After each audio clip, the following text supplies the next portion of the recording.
Power doesn't begin with gold, land, or armies. It begins in the invisible, in perception, in the quiet decisions of the mind that others never see.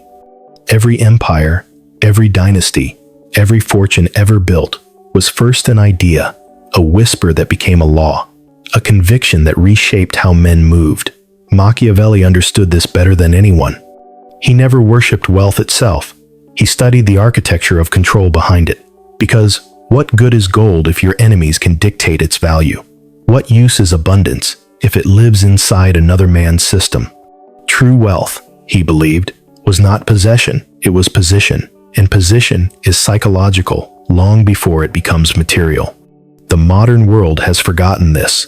People chase symbols, the house, the title, the number glowing in an account. They chase effects, not causes. They forget that money follows authority, and authority follows clarity of mind. Before a man can master others, he must master the theater inside himself, the endless conflict between fear and desire. Because the psychology of power begins with emotional control. Every king was once a servant to his impulses until he learned to weaponize restraint. The poor man spends emotion carelessly. The ruler spends it strategically. That is where influence begins, not in what you own, but in what you can delay. Machiavelli once implied that the greatest weapon isn't cruelty or charm, but composure. When chaos erupts, most people broadcast their panic. The powerful do not. They let silence speak. Because silence isn't absence, it's dominance without noise. The man who can hold still while others scramble will always dictate the rhythm of the room. And rhythm, not wealth, is the heartbeat of control. You don't need to command people. You only need to condition their pace. The world bends not to authority first, but to tempo.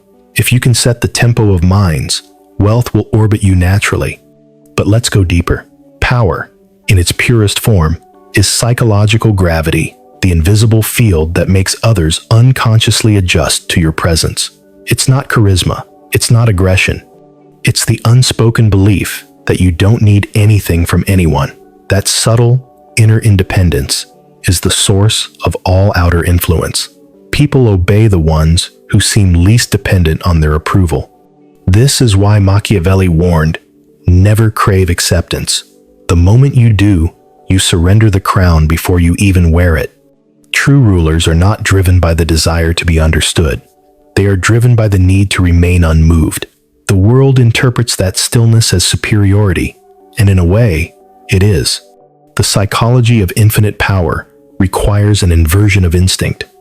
While the masses react to emotion, the strategist studies reaction itself. He watches how people behave under stress, how they speak when afraid, what they do when ambition blinds them. He collects these patterns like weapons. Because the first lesson in control is understanding that people are predictable when money enters the picture. Greed and fear expose them faster than interrogation ever could. If you can read how money distorts their logic, you already hold the blueprint to rule them. Most don't even need to be threatened. They just need to be offered the illusion of opportunity. That's why the richest minds don't compete. They observe. They understand that wealth is not gathered. It's gravitated towards stability. Stability is magnetic. It's why empires rise around discipline, not enthusiasm. The energetic lose energy, the calculated accumulate it. Machiavelli would say that the secret of infinite wealth lies not in innovation, but in emotional predictability. You must become the constant in a chaotic economy. When everyone chases speed, you slow down. When everyone hides in fear, you move quietly forward. Power expands in the gaps between reactions. That's where leverage lives, in the spaces others overlook while drowning in their own noise. But infinite power, the kind that survives generations, requires something more than strategy. It requires myth. Every empire sustains itself, not through currency, but through belief. People obey systems because they trust them, not because they understand them. That's why Machiavelli's truest insight wasn't about deception. It was about narrative. He knew the ruler must never simply possess wealth. He must personify a story worth following. Wealth fades, but myth endures. And when you become a symbol of stability, others will protect your fortune for you, not out of fear, but out of faith. They will anchor their identity to your existence. And that, more than any coin or property, is the beginning of infinite control. Modern rulers wear suits, not crowns, but the psychology remains the same. A billionaire today doesn't command armies. He commands attention, and attention, like territory, must be fortified. The algorithm replaced the battlefield, and visibility replaced violence. But the underlying principle never changed. Control the perception, and the resources follow. Machiavelli would have understood the influencer, the CEO, the quiet billionaire they are, the new princes of persuasion. Yet even they often misunderstand the power they hold. Because when you control attention, you don't just control what people see, you control what they ignore. And what the masses ignore is where the real wealth hides. Still, the pursuit of infinite wealth is not about endless accumulation. It's about detachment. You must be able to let go of everything, to command anything. If money defines you, losing it destroys you.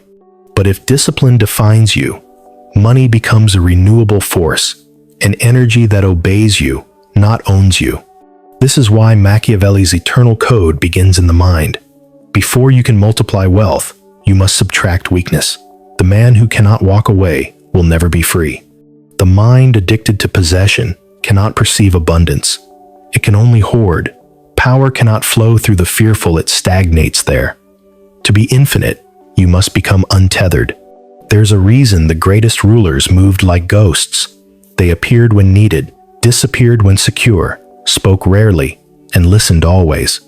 They understood that visibility is a double-edged sword. Admiration draws envy, and envy breeds revolt. That's why Machiavelli's wisdom was never about being loved or feared. It was about being essential, yet unknowable. The mind that cannot be predicted cannot be controlled, and the man who doesn't reveal his full wealth will always be safer than the one who flaunts it. To master infinite power is to live in quiet omnipresence, to be everywhere and nowhere, influential but intangible. In the psychology of infinite wealth, every gesture, every word, every silence is currency. Each interaction either builds or depletes your invisible capital. You must treat influence like a balance sheet, protect it, compound it, and never spend it recklessly. Because once you trade respect for recognition, you've already fallen from the throne. The greatest mistake the modern powerful make is assuming exposure equals strength. But light doesn't reveal power, it dilutes it. The true Machiavellian doesn't chase visibility, he engineers inevitability. He doesn't need to prove he's winning. He designs the conditions that make losing impossible. And that is where all real empires begin, not with wealth, but with awareness. Awareness of how people think, how systems respond, how fear governs choices. Before you can command nations, you must command the currency of human attention. Before you can accumulate, you must understand what compels others to surrender. That's the eternal game Machiavelli was writing about. Not politics, not greed, but psychology. Because money fades, empires fall, names are forgotten, but the mind that understands control never dies. It passes from era to era, wearing new faces, new currencies, new languages. It is the one form of immortality mankind can build with its own will. That is where infinite power begins, not with wealth, but with understanding. Power that cannot survive silence is not real power. That was Machiavelli's warning, echoing across centuries. True rulers do not chase the noise of obedience. They construct systems that continue to obey in their absence. Because control that requires constant effort isn't control at all. It's dependency disguised as dominance. The art of eternal power lies in building mechanisms that move themselves, in designing networks so psychologically self-reinforcing that even when the master disappears, the structure remains loyal to his ghost. This is the first secret of invisible influence. Permanence is mechanical, not emotional. Most people think loyalty comes from love, admiration, or shared vision. It doesn't. Loyalty endures when systems make rebellion inconvenient. You don't preserve power by winning hearts. You preserve it by managing incentives. Every empire that lasted more than a generation understood this. They engineered dependence economically, socially, emotionally. Machiavelli saw that to rule men permanently, you must not own them. You must own their necessities. Make yourself the provider of what they cannot create without you, and they will call their obedience free will. Modern society hides this structure behind the illusion of choice. People believe they are independent because their cages are comfortable.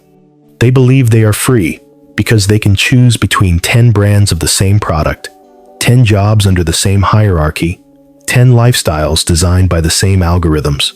But Machiavelli would laugh at this because he understood that control doesn't require oppression. It requires orchestration. The most efficient master is the one whose subjects never realize they serve him. That's not tyranny. That's architecture. And this architecture begins in psychology. The mind seeks certainty. Uncertainty breeds submission. The architect of power provides both stability for those who obey, anxiety for those who resist. This duality keeps the structure balanced. Reward and fear are twin pillars of the same throne. The wise ruler doesn't threaten openly. He lets the system do it for him. The modern Machiavellian doesn't raise a sword. He raises a policy, a rule, a financial mechanism. He creates a network of dependencies that makes disobedience feel irrational. That is the purest form of domination, when control is so embedded that resistance feels like self-destruction. Power is not about ruling others directly. It's about shaping the context they live in. The greatest trick of the powerful is not manipulation, it's normalization. When you can define what is considered reasonable, you no longer need to enforce anything. People will police themselves. They will shame, silence, and correct each other in defense of a system they didn't design.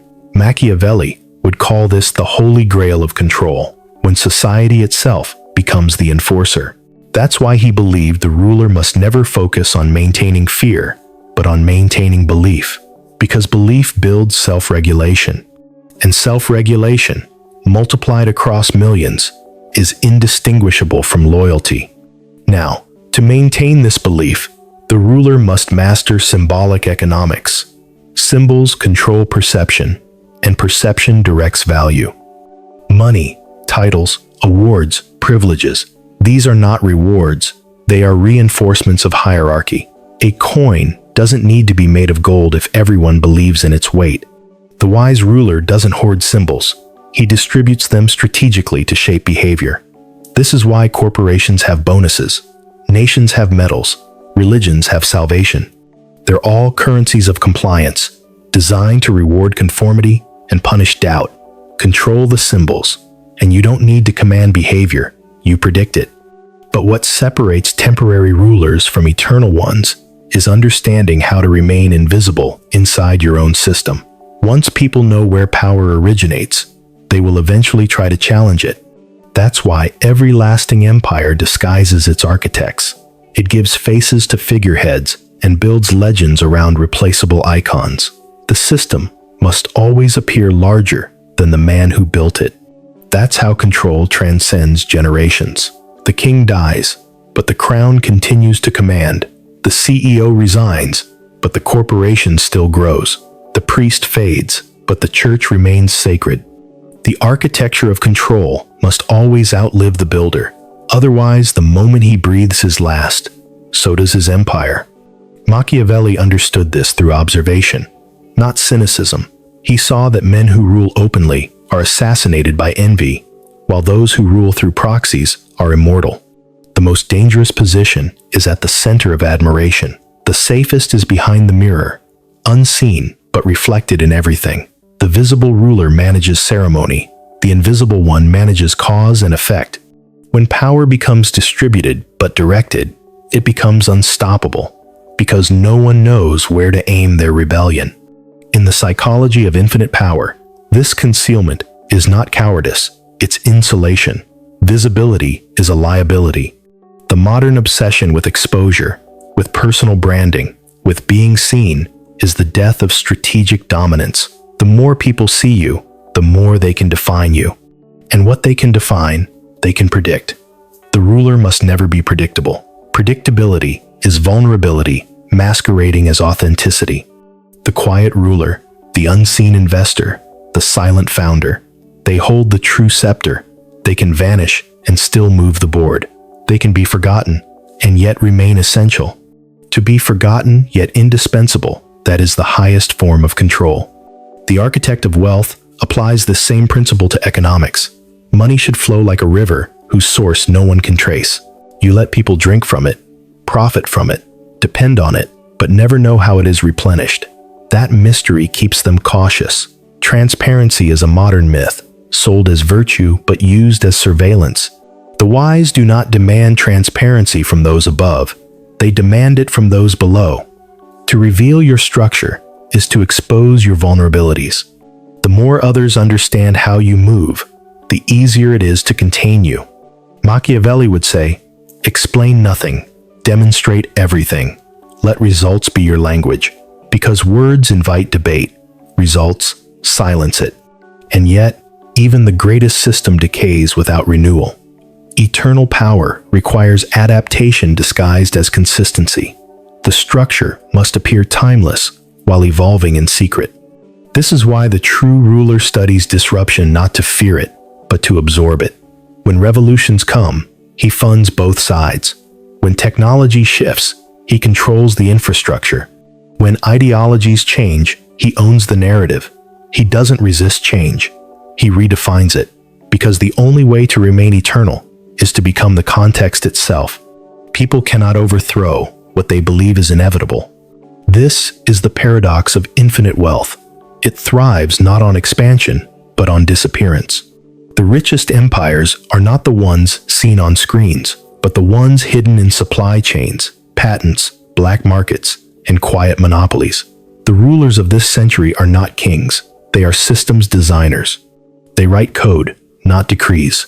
Their empires live inside servers, not palaces, but the essence remains ancient. They own not just the product, but the pathway, the infrastructure that all others depend on. That's Machiavelli's eternal principle. To rule without ruling, to control without claiming. The architecture of hidden control is the evolution of monarchy into mechanism. It is the transformation of power from personality into pattern. The greatest rulers no longer sit on thrones. They build systems that think, decide, and command in their name. The world obeys algorithms now, but behind every algorithm is a mind that once dreamed of control so perfect it no longer required presence. That is the new face of eternity, invisible, automated, immortal. Because real power, the kind Machiavelli wrote for, was never about domination. It was about continuity. And continuity is born from structure, not spectacle. The loud will always burn bright and fade fast. The silent will build the machinery that keeps running long after applause dies. To understand this is to see the world for what it truly is. A theater of illusions powered by the unseen. Those who crave the stage become actors. Those who master the script become gods. The weak think power is a position. The strong know it's a process. And the eternal understand it's a pattern, a sequence of cause and consequence that repeats itself across centuries, merely changing costume. Machiavelli's genius wasn't that he glorified manipulation. It was that he saw manipulation as mathematics. Influence, like wealth, is not a matter of luck. It compounds. Every decision, every silence, every calculated gesture adds invisible interest to your authority. The world mistakes charisma for magic, but charisma is simply emotional geometry, the science of making others orbit your gravity. To compound influence, you must understand one thing above all. Human beings crave guidance more than truth. They don't want clarity, they want certainty. The difference is subtle but fatal. Clarity demands thinking. Certainty offers relief. That's why the powerful always speak in absolutes, not because they believe them, but because the audience needs them. Machiavelli knew that people don't follow what's right, they follow what feels reliable. So he mastered tone, posture, timing the choreography of conviction. He realized that when a man speaks with perfect calm in the middle of chaos, the frightened will crown him wise. Power grows fastest when it becomes predictably emotional and unpredictably strategic. This paradox is the foundation of infinite leverage. You let people feel safe in your presence, but never safe in your absence. You reward them with stability and unsettle them with uncertainty. You become the emotional thermostat of their world. When they rise too high, you cool them. When they fall too low, you warm them. Eventually, they depend on your temperature to regulate their state of mind. And that dependency is wealth far greater than money. It's behavioral capital.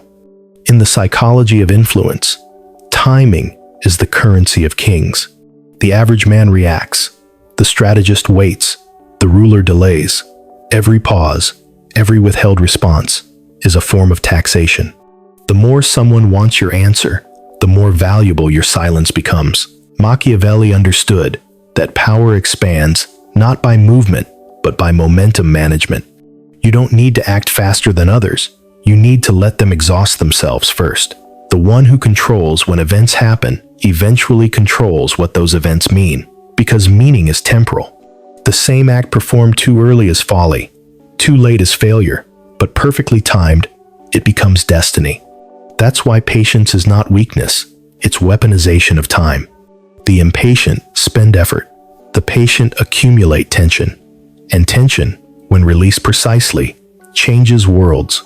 Machiavelli would say that timing is the purest expression of intelligence because it requires restraint over instinct. The man who cannot wait to prove himself will always die proving it.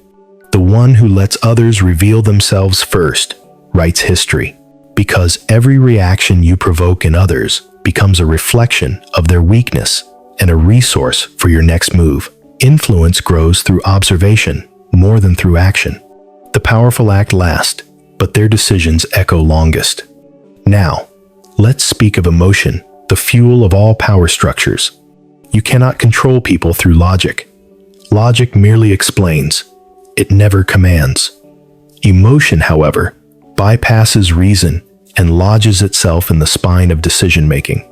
Machiavelli knew that love, fear, envy, guilt, these are the levers by which nations move. The modern Machiavellian doesn't exploit emotion crudely. He engineers environments that shape it naturally. He builds narratives that make people want to obey, because forced obedience breaks easily, but voluntary servitude lasts forever. This is why modern rulers use stories, not swords. They weaponize identity. They make obedience feel noble. The rich no longer need to conquer. They inspire aspiration.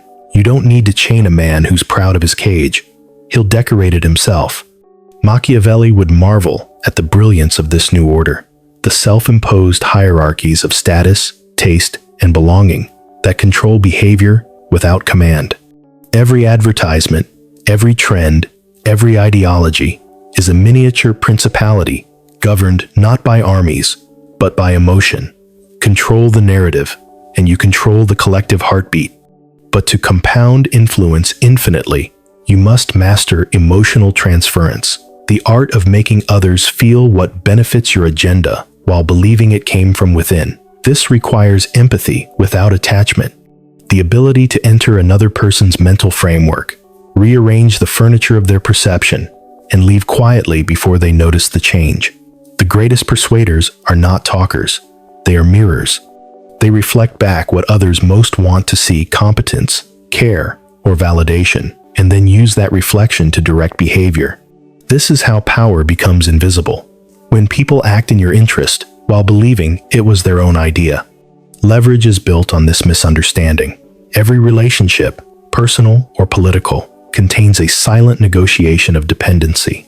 Who needs whom more? That equation decides the hierarchy. To compound power, you must consistently decrease your visible need while increasing the invisible need others have for you. Give value, but give it asymmetrically. Offer help that cannot be easily reciprocated. Make others feel slightly indebted, but endlessly grateful. Machiavelli called this the gentle chain, a bond so comfortable that the enslaved mistake it for trust And yet, influence decays when exposed to arrogance. Power feeds on perception, and perception dies in complacency. The eternal ruler knows that control must evolve from seduction to system. You can charm individuals, but to rule generations, you must build institutions of emotion, rituals, routines, symbols that reproduce loyalty without your presence. That's why kings built ceremonies, corporations build brands, and ideologies build dogma. Each one is a psychological machine, turning sentiment into structure.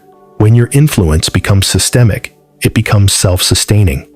That's how power achieves immortality, when people no longer ask who rules, but what rules. But compounding influence isn't just about others, it's about self-governance. The ruler must never become a prisoner of his own design. Emotional control is both shield and test. The more power you accumulate, the more temptation you invite to flaunt, to dominate, to be adored. These are traps disguised as triumphs. Machiavelli would whisper, "You don't own what you can't renounce," because attachment to admiration is the final weakness. The infinite mind must learn detachment in the middle of abundance, silence in the middle of applause. The one who can walk away from power is the only one truly fit to hold it. The mathematics of influence follows one principle. Energy flows toward focus. Most people scatter attention, chasing 1,000 trivialities. The powerful concentrate energy. They choose one objective and align every resource, time, wealth, emotion toward it. This focus creates momentum, and momentum creates myth. Eventually, others interpret your consistency as genius. But genius is only the appearance of inevitability. Influence compounds when consistency outlasts competition. And when that influence matures, it transcends wealth entirely. Money becomes a tool, no longer a pursuit. You start to see how currency is simply crystallized attention, an echo of trust, a shadow of perception. Once you grasp this, you realize the real game is not about earning, but engineering belief. When enough people believe your ideas, your systems, your leadership, the world reconfigures itself to reward you. At that level, profit becomes predictable because psychology has been programmed. That's what Machiavelli meant by eternal control, the point where power is no longer managed, but metabolized by society itself. The infinite ruler doesn't hoard influence. He recycles it. Every alliance, every transaction, every betrayal becomes data. He turns even loss into leverage by extracting patterns from pain. He doesn't mourn what leaves. He learns why it did. Because the mind that can convert suffering into insight cannot be defeated, it merely evolves. In that evolution lies compounding power. Every wound becomes a new layer of armor. Every mistake, another law of control. To the infinite strategist, even failure is interest paid on the loan of experience. When influence compounds fully, you reach the threshold Machiavelli called quiet inevitability. At that point, you no longer chase opportunity. You create conditions that make opportunity chase you. Others see luck. You see design. You move so seamlessly that your victories look natural, your ascension effortless. But beneath that ease lies decades of patience, pattern, and psychological precision. That is, the mathematics of power, simple in theory, brutal in practice, infinite in effect. And so, as the empire of influence expands, the wise ruler withdraws further. Because true dominance is not in presence, it's in permanence. The goal was never to control people, but to control the forces that control them.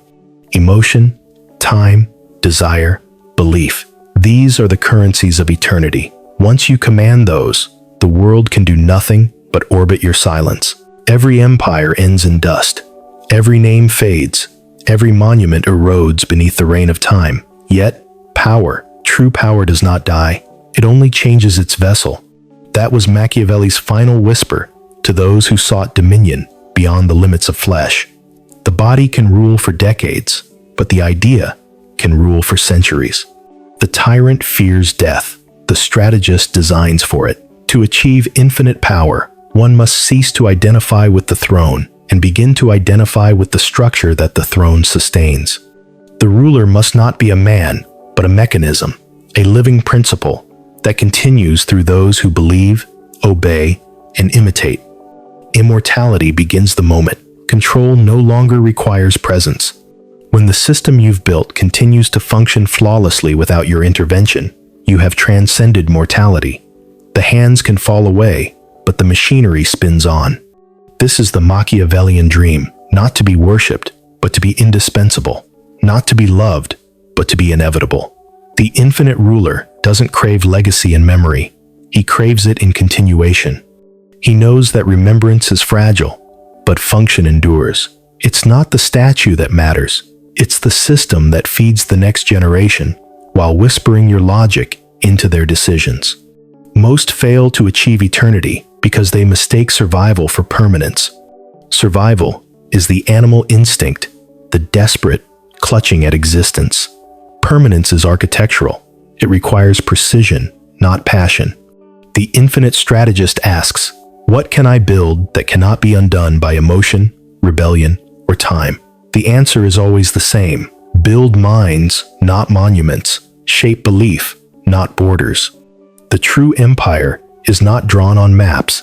It's drawn in consciousness.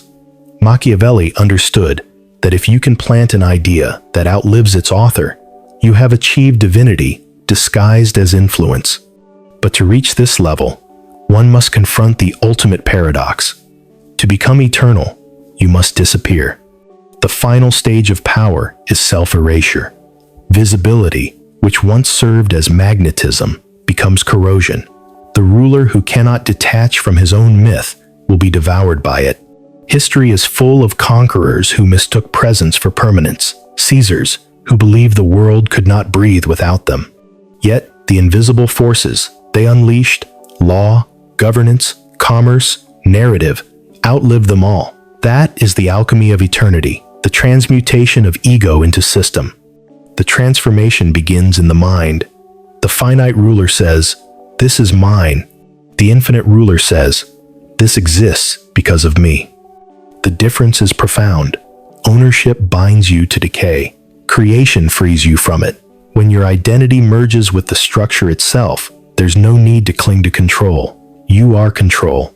Even if your name fades, your logic remains encoded in the world's operations. This is what philosophers misunderstood about Machiavelli. He never wrote about cruelty or deceit for their own sake. He wrote about the mechanics of permanence, how to preserve order in a world addicted to chaos. His ethics were engineering. His morality was survival. He didn't justify tyranny, he explained thermodynamics. To maintain infinite power, you must learn how to program reality. That does not mean altering nature. It means aligning perception so completely with your design that people confuse it for nature itself. When something becomes normal, it becomes invisible. The eternal ruler shapes normalcy. He decides what people call progress, virtue, logic, or destiny. Every generation inherits these assumptions and continues the architecture without questioning its origin. That is the ultimate disguise when your influence becomes indistinguishable from the environment. Consider the invisible empires of our age, algorithms that determine what billions see, think, and desire, financial systems that define value across continents, social narratives that decide what can or cannot be spoken. None have a face, yet all rule absolutely. This is Machiavellian perfection, the decentralization of domination, control without confrontation, power distributed through compliance, not conquest. The invisible ruler has no enemies because his existence is denied by design. When the people can no longer identify their master, they no longer believe they're enslaved, and thus, the code becomes eternal.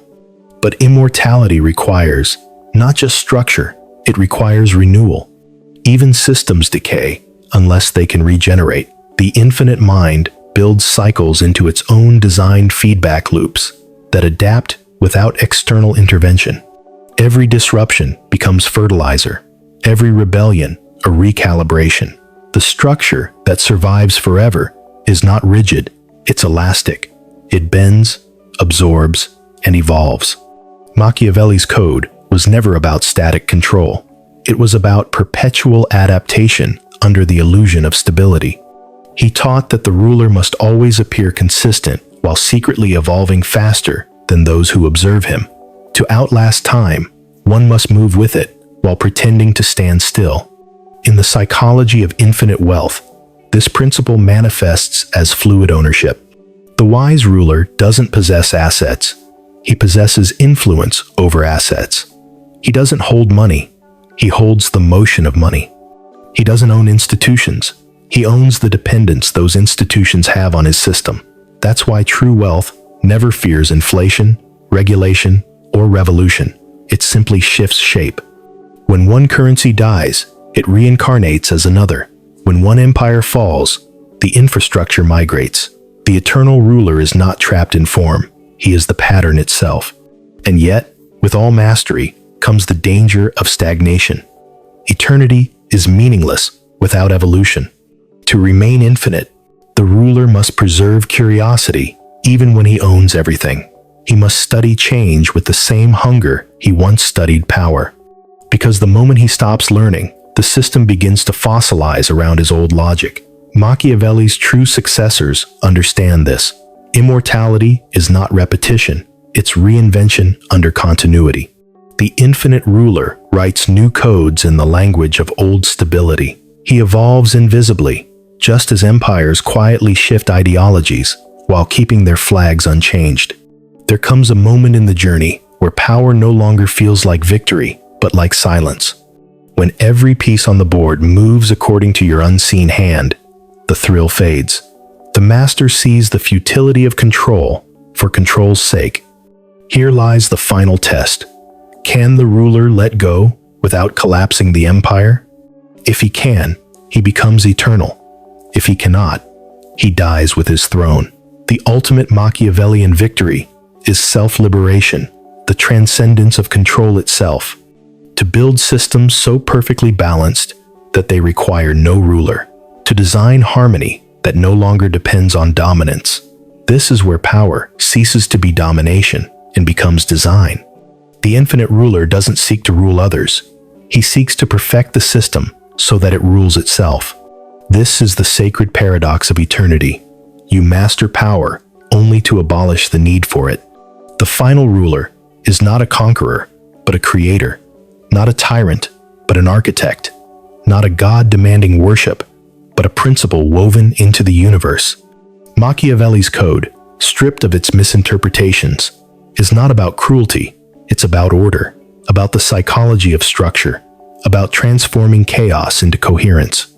His eternal code whispers that the highest form of domination is harmony, and the highest wealth is peace, born from precision. When the ruler dissolves into his creation, when his presence becomes indistinguishable from the pattern of existence, he achieves what men once called divinity. Not immortality in flesh, but continuity in function. The rivers of money, the currents of influence, the architecture of behavior, all continue to flow according to the logic he left behind. And in that invisible persistence lies the only eternity that matters. So when Machiavelli's voice fades into the night, it leaves one last truth. You cannot escape the system. You can only decide whether to be its prisoner or its author. The infinite mind chooses authorship. He doesn't beg for fairness, he defines it. He doesn't fight the current, he redirects it. He doesn't chase legacy, he encodes it. Because he understands what others fear to accept. That power, wealth, and influence are not goals. They are languages. And once you master the grammar of control, the world becomes a sentence you can rewrite endlessly. That is Machiavelli's Eternal Code. A scripture not for tyrants, but for architects of permanence. For those who see beyond thrones and crowns, beyond gold and praise, into the machinery of existence itself. The wise do not seek to rule men. They seek to design the conditions under which men will always rule themselves, exactly as they were meant to. And when the architect steps away, the world continues to turn, not in defiance of his absence, but in obedience to his design. That is not power, that is creation. And creation is eternal.